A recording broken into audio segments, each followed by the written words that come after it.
Sitting here with Trent Stump at Royal Striking. I've been doing martial arts for a while now, but it's about 20 years. And I started training with Aaron right before he actually opened his gym in 2016.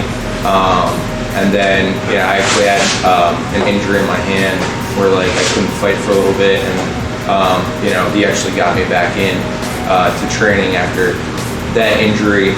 But yeah, I've been with him 7 years. 7 years, yeah. So 7 years, yeah, long time. it's been a while now. Jiu-Jitsu, I've been doing. I think I did my first tournament in 2002. It was Naga battle at the beach, and you know, ever since that first tournament, it's I just fell in love with it. Yeah. It was a little bit weird too, because like my dad was kind of poking fun at me because some people would get choked out and they'd be like completely passed out on the mat, and you'd see like people like shaking their legs, pulling them off the mat, just getting the blood back to their head. But my dad would like, see that was to the death. You better get out there, Yeah. you know. So that in a way, for some people, could have really like frightened you.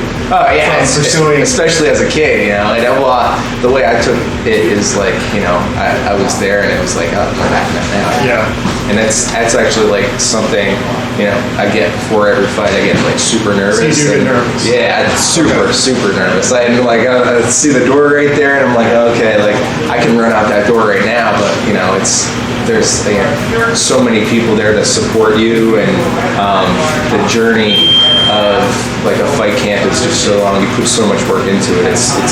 There's although that thought slips into your head, and it's, you know, it's natural to feel frightened and nervous, but it's the difference of doing it and not doing it that makes the difference in people.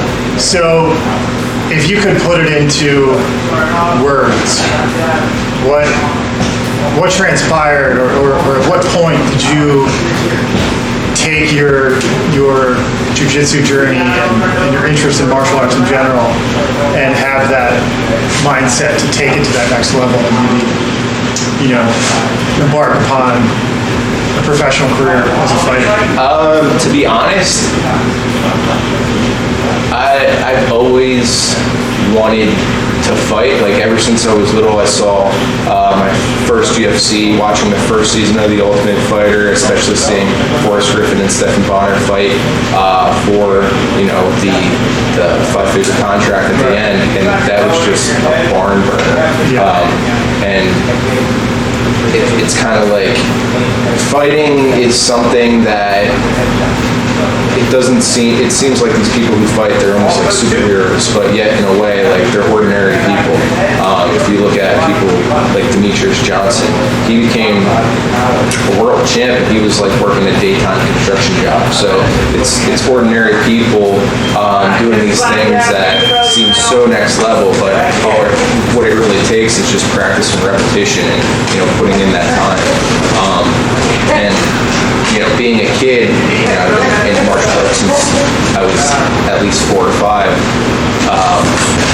you know, I had nothing but time and repetition, because I've always been in the gym. That's where I feel most comfortable. You know, it's training with people. You get a lot of relationships, and it's just something I'm used to. You know, that's my life grew around martial arts, as opposed to, you know, some people get into it, you know, later in life, or like they have something else that they're interested in, and you know, that seed was just sprouted at a young age. So I've always wanted to fight, and I kind of had that in my mind, and it's probably the only reason why I did wrestling in high school, because I wanted to do takedowns.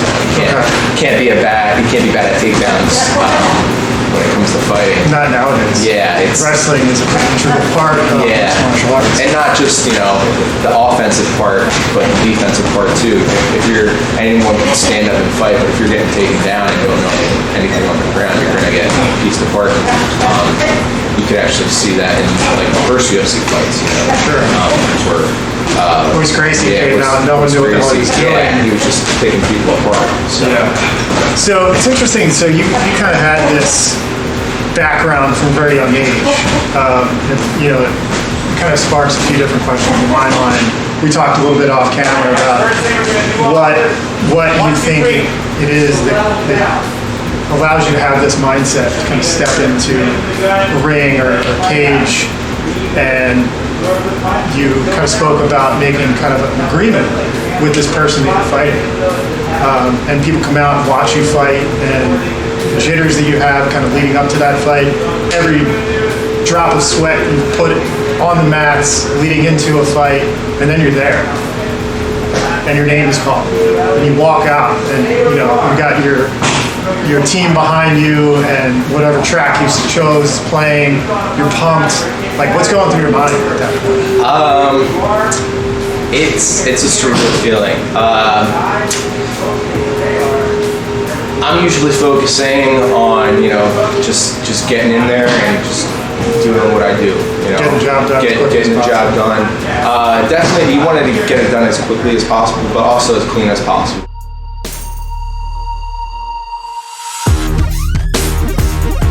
You're trying to beat someone up and not get beat up at the same time. It's kind of hard. You can't walk in the ring without getting wet, so kind of try to take a few, but also try to not take a few. So there's strategy, there's intelligence behind it. Absolutely. And I think nowadays, much more so than back when I started watching the original Ultimate Fighting. The average person, and I'm sure there's still quite a bit of people you might encounter that don't really understand the art and everything behind a fighter. It's not like this blood sport that it used to be. There's an intelligence behind it. There's a respect behind it. There's self-discipline, respect. So for some people, you get your Diego Sanchez. It's very spiritual. Yeah, absolutely. Someone like yourself, I don't know where you kind of fall on that spectrum of like, how do you what do you ground yourself in? Like, what inspires you to kind of keep progressing? Yeah, I see what you're saying. So what inspires me? Like, he's definitely a religious person. What inspires me is the people who are around me. One of the reasons why I feel like I align myself so well with Aaron is that give-take relationship. You can't have a closed hand to give and take. You got to be open-handed to give and take. So, like with Aaron, we kind of mesh very well because there's always that give-take relationship, and it's definitely helped my game. And all the people that have been a part of getting me to my level that I'm at, there's been some sort of give-take relationship. Obviously, at some point relationships fall apart or something like that. But I mean, 7 years I've been with Aaron, and people change over 7 years. So, and I don't see myself going anywhere yet. But yeah, just the people that are around me, I think of when it comes to like a fight, as well as Any upcoming fights we can look forward to, or in the training camp? When's your next camp you're looking at? Well, I'm like on the at the books? current moment. Yeah, I'm Coach talking off camera. as of now, I don't. I believe CFFC is trying to get something scheduled for me. Well, hopefully we can get another conversation on the books. Absolutely, I'd love Maybe to. during your next fight camp, we can do a little bit of a fighter profile continuation. Yeah. And get people to learn more about Trent Stump. I'd love to. Excellent. Yeah, thank you. All right, Trent.